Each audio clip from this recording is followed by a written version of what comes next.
မင်္ဂလာပါခင်ဗျာကျွန်တော်ကတော့မောင်ရိုးရှင်းပါရေရိုးရှင်း marketing agency ရဲ့ founder ပါဒီနေ့မှာတော့ကျွန်တော်က brand image မထိခိုက်ချင်ရင်ဘယ်လိုမျိုးသတိထားသင့်လဲဆိုတဲ့ topic လေးနဲ့ပတ်သက်ပြီးတော့ဆွေးနွေးပေးသွားမှာဖြစ်ပါတယ်ခင်ဗျာ brand image ဆိုတာကတော့ customer ရဲ့စိတ်ထဲမှာ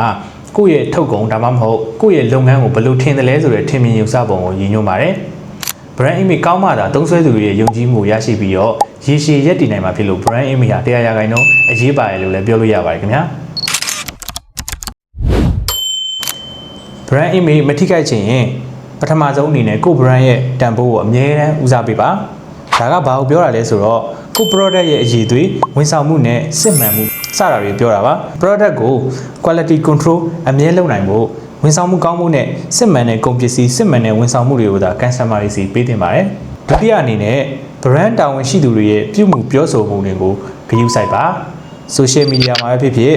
အပြင်မှာပဲဖြစ်ဖြစ် brand နဲ့သက်ဆိုင်တဲ့ပုံကိုယ်တွေရဲ့အပြုမှုတွေက brand image ပေါ်တိုက်ရိုက်ထင်ဟပ်ပါတယ်ဒီတော့ကအပြုမှုပြောဆိုတိုင်းက professional ဆန်မှုပြောရပါတယ်ခင်ဗျာနောက်ဆုံးအချက်အနေနဲ့ကတော့သုံးစွဲသူတွေရဲ့အမြင်တွေကိုအလေးထားပါသူတို့ရဲ့အကြံပြုချက်တွေဝေဖန်မှုတွေကိုနားထောင်ပြီးတော့ပိုတိုးတက်အောင်ကြိုးစားရမှာဖြစ်ပါတယ်ဝေဖန်တာတွေကိုလက်မခံတာတို့ customer feedback တွေကိုအလေးမထားတာတွေက brand image ကိုအကြီးအကျယ်ထိခိုက်နိုင်တဲ့အပြုမှုတွေပဲဖြစ်ပါတယ်ခင်ဗျာဒီအချက်တွေကိုသတိထားပြီးလိုက်နာမယ်ဆိုရင်တော့လူကြီးမင်းတို့လုပ်ငန်းရဲ့ brand image ကိုအကောင်းဆုံးထိန်းသိမ်းမြင့်တင်နိုင်ပါပါခင်ဗျာဗီဒီယိုလေးကိုအဆုံးထိကြည့်ရှုပြီးတဲ့အတွက်ကျေးဇူးတင်ပါတယ်ခင်ဗျာ